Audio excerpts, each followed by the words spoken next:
हठात hotel room भीतर को जड़े पर जड़े पुरुष लोक पशि आसिले। निरीह शामुका किछि बुझी पारु नथिला। निज पाद तळु माटी अतड़ा खसिबा परि लागुथिला, कारण ता स्वामी पूरा 25 लाख टंकारे ताकू मुंबई रे बिक्री करि देइथिला। आउ हृदयंगम करुथिला निजे करिथिबा भूल पाई। आउ किछि नथिला तार, सबु स्वप्न भांगी चूरमार हो जाइथिला। आउ मनीष रूपी दानव माने ताको झुणी चलीथिले। एई बाबू एठी कौन करुछु? आमे घंटाए काल देखुछु, तू आमको चाही रहिछु। कौन बाबू, झियो केबे देखिनु? नाई नाई, आपण माने मते भूल बुझुचंती। मु आपण मानको नुहे, एई समुद्र को देखुतिली। मिछ कहूछु। ए मालती, चंपा, तमे माने कहुन ए बाबू आमको अनाउथिला कि नहीं? हाँ हाँ बाबू, तू परा आमको केते बेलुरु अनेई रहिछु। ना ना, मु सेमिति जमारु नुहे। ए बाबू मने रख, आमे हेलु नोलिया साहिर झियो। आम उपरे आखि पकेबु तो तते आमे साही लोक जीवनरु मारी देबे। हाँ हाँ, मु तते देखुथिली, मु तते पसंद करुछि। एई किछि समय देखिबा भितरे तू मो मन को चोरई नैछु। जदि खराब भाबिबो तम घर ठिकणा दियो। मु निजे जीवी तम बापा मां को सह कथा हेई तुमको सबुदिन पई मो साथी रे नै आसीबी। एई मालती, चंपा, तमे माने घर को जाओ, मु सांगे सांगे जाउछि। बास एबे पूरी समुद्र कूलर नोलिया साही बस्ती पाखरे पूरा निर्यातना राज करुथिला। अच्छा कुह, तम नाम कौन? शामुका। शामुका? अरे बा, कि सुंदर नाम तो, किंतु तम नाम ठारू तमे अधिक सुंदर। मु भाबी नथिली कि एई बस्ती रे एते सुंदर झियो थिबे बोली। मो विषय रे किछि जानिबनी? एतिकी कथारे पूरा लाजेई जाइथिला शामुका। बाबू, मु आसुछि, घरे मते खोजा पड़िथिबो। काली देखाबा ठीक एई समय रे। परदिन निर्धारित समयर बहु पूर्वरु शामुका आसी समुद्र कूल रे पहुंची सारिथिला। कौन बाबू, आसबा पई एते डेरी कलु?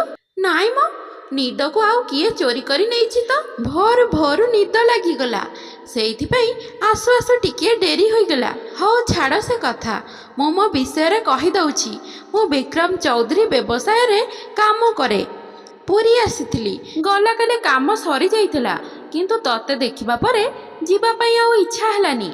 सेई जेउ बड़ होटेल देखा जाउछि सेइठी मु रहुछि। घर किंतु भुवनेश्वर रे। जदि कहिबु एही मुहूर्त रे तो घरे आम बाहागर विषय रे कथा हेबी। बाबू, गोटे कथा पचारिबी, सत कहिबु?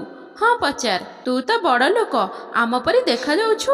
तू मो परी गोटे बस्ती झियो को पसंद करिलु केमिति? एई सुंदर चेहरा को छाड़ी देले आम पाखरे आउ किछि भी नहीं। शामुका, मु तते भल पाए, ता छड़ा मोर कौन टंका पैसा अभाव जे मु से सब खोजिबी। सहरी झियो कौन तो परी होई परिबो? एतिकी स्वप्न यथेष्ट थिला शामुका को विक्रम प्रेम रे पड़िबा पई। किंतु बाबू गोटे कथा, मो बापा माँ केही नाहंती। मते पिउसी नानी पाली पोसी बड़ करिछि। तू एते बड़ लोक जानिले से केबे भी राजी हेबेनी। केबे भी राजी हेबेनी तो सह मो बाहागर पई। शामुका, मु किंतु तते निज जीवन ठार बेसी भल पाउछि। तो बिना मु बंची परिबि नहीं। ताहले बाबू गोटे काम कर, आउ 2 दिन अपेक्षा कर। किछि गोटे बाहाना करी मु घर लुचि पळई आसीबी, तापरे आमे पळई जिबा। तू ठीक कहूछु शामुका। सुन शामुका, ठीक 2 दिन परे आमे पुरी रे कोनसी मंदिर रे बा होई जिबा। तापरे राति रे ट्रेन धरी मुंबई चली जिबा। हेले मुंबई कोन पई? आलो पागेली, एठी रहिले किए जदी देखि दे। हाँ हाँ ठीक कहूछु बाबू। एबे मु आसुछि। मंदिर रे शामुका को सिंदूर देई फूलमाला पिंधेई स्त्री रो स्वीकृति देइथिला विक्रम। राति रे ट्रेन धरी मुंबई चली जाइथिले। दुहे ट्रेन रे बसबा परे ए सबु स्वप्न परि लागुथिला। शामुकार तो भाग्य रे एते सुंदर स्वामी, एते खुशी देखि निजको भाग्यवती मने करुथिला। मुंबई रे एक बड़ होटेल रे 2 दिन खूब सुंदर भावे स्वामी स्त्री भली चलिथिले। सुन शामुका, मोर किछि व्यवसायी बंधु माने तते देखिबा पई आसीबे। बाहागर एते जल्दी जल्दी होई गला जे काहा को भोजी देई हेला नहीं। तमे गोटे भल साड़ीटे पिंधिथिबो, मु टिके आसुछि। हठात होटेल रूम भीतर को जणे परे जणे पशि आसिले। निरीह शामुका किछि बुझी पारु नथिला। निज पाद तळु माटी अतड़ा खसिबा परे लागुथिला। ଯେତେବେଳେ ବିକ୍ରମର ଅସଲ କଥା ସେହି ଅଜଣା ଲୋକମାନଙ୍କଠାରୁ ଶୁଣିଥିଲା, ପୁରା 25 ଲକ୍ଷ ଟଙ୍କାରେ ଶାମୁକାକୁ ମୁମ୍ବାଇରେ ବିକ୍ରି କରିଦେଇଥିଲା ବିକ୍ରମ, ଯାହାକୁ ସେ ନିଜ ସ୍ୱାମୀ ବୋଲି ଭାବି ନିଜ ବସ୍ତିକୁ ଛାଡ଼ି ସୁଦୂର ମୁମ୍ବାଇ ଚାଲି ଆସିଥିଲା। ବିକ୍ରମର ପ୍ରପୋଜାଲରେ ସମ୍ପୂର୍ଣ୍ଣ ରୂପେ ଫସି ଯାଇଥିଲା ଶାମୁକା। ଏବେ ହୃଦୟଙ୍ଗମ କରୁଥିଲା ନିଜେ କରିଥିବା ଭୁଲ ପାଇଁ, କିନ୍ତୁ ଏବେ ଆଉ କିଛି ନଥିଲା। ନିରୀହ ଝିଅ ଶାମୁକାର ସବୁ ସ୍ୱପ୍ନ ଭାଙ୍ଗି ଚୁରମାର ହୋଇଯାଇଥିଲା, ଆଉ ମଣିଷ ରୂପୀ ଦାନବମାନେ ତାକୁ ଝୁଣି ଚାଲିଥିଲେ, ଆଉ ସେ ଆଖିରୁ ଲୁହ ଝରାଇବା ବ୍ୟତୀତ କିଛି କରିପାରୁନଥିଲା। ଏହାରି ଭିତରେ 3 ବର୍ଷ ବିତିଗଲାଣି। ଏଇ ମୁମ୍ବାଇରେ ମଣିଷ ରୂପୀ ବାଘମାନଙ୍କର କବଳେ ପଡ଼ି ରହୁଥିଲା। ବାଘ ପଶୁ ହେଲେ ବି ତା ପାଖରେ ଦୟା ଥିବ, କିନ୍ତୁ ଏ ମଣିଷ ଭଦ୍ର ମୁଖାଦଳେ ଲୁଚି ରହିଥିବା ଅସଲ ରୂପ ସେତେବେଳେ ବୁଝାପଡ଼େ ଯେତେବେଳେ ସେ ହିଂସ୍ର ହୋଇଉଠେ। ଆଜି 3 ବର୍ଷ ପରେ ଭୁବନେଶ୍ୱର ଫେରୁଛି। କୁଆଡ଼େ ଆଉ ଜଣେ ତା ଲକ୍ଷରେ କିଣି ନେଇଛି। ସବୁଆଡ଼େ ତାପରି ତାକୁ 30 ଲକ୍ଷରେ କିଣି ନେଇଛି। ସବୁଆଡ଼େ ତାପରି ଅନେକ ନିରୀହ ଝିଅ ପ୍ରତି ଦିନ ମରି ମରି ବଞ୍ଚୁଥିଲେ। କିଛି କହିବା ପାଇଁ ସାହସ ବି ନଥିଲା। ଯିଏ ପାଟି ଖୋଲିବ ସେ ମରିବ। ମୁମ୍ବାଇରେ 3 ବର୍ଷ ଆଉ ଏଇ ଭୁବନେଶ୍ୱରରେ 5 ବର୍ଷ ଭିତରେ ଅନେକ ଘଟଣା ଦୁର୍ଘଟଣାକୁ ସାମ୍ନା କରିଛି। ଆଉ ନୁହେଁ, ଏମିତିରେ ଏହି ଜୀବନ ରହି ଲାଭ କ'ଣ? ମୁହଁ ଖୋଲିବା ପାଇଁ ପଡ଼ିବ। ତାପରେ ଅନ୍ୟ ଝିଅମାନଙ୍କୁ ମରଣ ମୁହଁରୁ ରକ୍ଷା କରିବ। ଧୀରେ ଧୀରେ ଅନ୍ୟାୟ ଅତ୍ୟାଚାରକୁ ବିରୋଧ କରି ଅନେକ ନିରୀହ ଝିଅକୁ ରକ୍ଷା କରିଛି।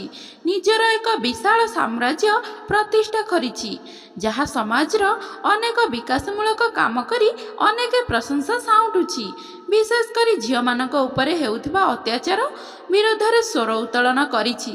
ନିଜେ ବ୍ୟବସାୟ ଜଗତରେ ପାଦ ଦେଇ ଅନେକ ଝିଅମାନଙ୍କୁ ରୋଜଗାରକ୍ଷମ କରାଇ ପାରିଛି।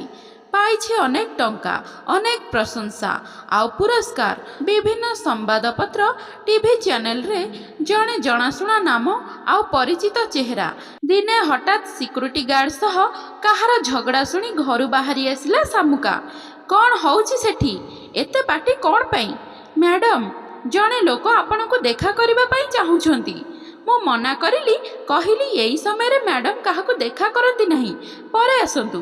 କିନ୍ତୁ ସେ ଝଗଡ଼ା କରୁଛନ୍ତି, ଠିକ୍ ଅଛି, ତାଙ୍କୁ ଭିତରକୁ ଛାଡ଼। ସେ ଲୋକ ଆଉ କେହି ନୁହେଁ, ବହୁ ବର୍ଷ ତଳେ ସ୍ୱାମୀର ପରିଚୟ ଦେଇ ବିକ୍ରି କରିଦେଇଥିବା ସେହି ବିକ୍ରମ ଚୌଧୁରୀ। ସେଦିନ କିନ୍ତୁ ନଥିଲା ଆଗପରି ଚେହେରା, ପୁରା ଝଡ଼ି ଯାଇଥିଲା। ତମେ କିଏ? ମୋତେ କ'ଣ ପାଇଁ ଦେଖା କରିବା ପାଇଁ ଆସିଛ? ମୋତେ ଚିହ୍ନି ପାରୁନ ଶାମୁକା? ମୁଁ ତୁମ ବିକ୍ରମ। କେଉଁ ବିକ୍ରମ? ସେମିତି କୁହନି ଶାମୁକା। ମୁଁ ଯାହା କରିଥିଲି ତା ପାଇଁ କ୍ଷମା ମାଗୁଛି, ଆଉ ଅନୁତାପ ବି କରୁଛି। ମଣିଷ ଭୁଲ କରିଲେ କ୍ଷମା ଥାଏ। ବିକ୍ରମ, ତମେ ଯେଉଁ କାମ କରିଛ ତା ପାଇଁ କ୍ଷମା ନାହିଁ, ଆଉ ସେ ଭୁଲ ପାଇଁ ତୁମକୁ ଫାଶୀ ଦଣ୍ଡ ବି କମ୍ ପଡ଼ିବ। ସେମିତି କୁହନି ଶାମୁକା। ମୁଁ ସେତେବେଳେ କିଛି ବ୍ୟବସାୟ କରୁନଥିଲି, ଆଉ ସବୁ କଥା ମୁଁ ତମକୁ ମିଛ କହିଥିଲି। ଏମିତି ତୁମ ପରି ନିରୀହ ଝିଅମାନଙ୍କୁ ମିଛ କହି ପ୍ରେମ ଜାଲରେ ଫସେଇ ବିକ୍ରି କରିବା ମୋ କାମ ଥିଲା, ଆଉ ତା ବଦଳରେ ପାଉଥିଲି ବିଡ଼ା ବିଡ଼ା ଟଙ୍କା। କିନ୍ତୁ ଆଜି ସେସବୁ କାମ ଛାଡ଼ି ଦେଇଛି, ଆଉ ଭଲ ମଣିଷ ହେବା ପାଇଁ ଚେଷ୍ଟା କରୁଛି। ଭଗବାନ ବି ମୋତେ ଦଣ୍ଡ ଦେଇଛନ୍ତି, କାରଣ ମୁଁ ଏବେ କ୍ୟାନ୍ସରରେ ପୀଡ଼ିତ।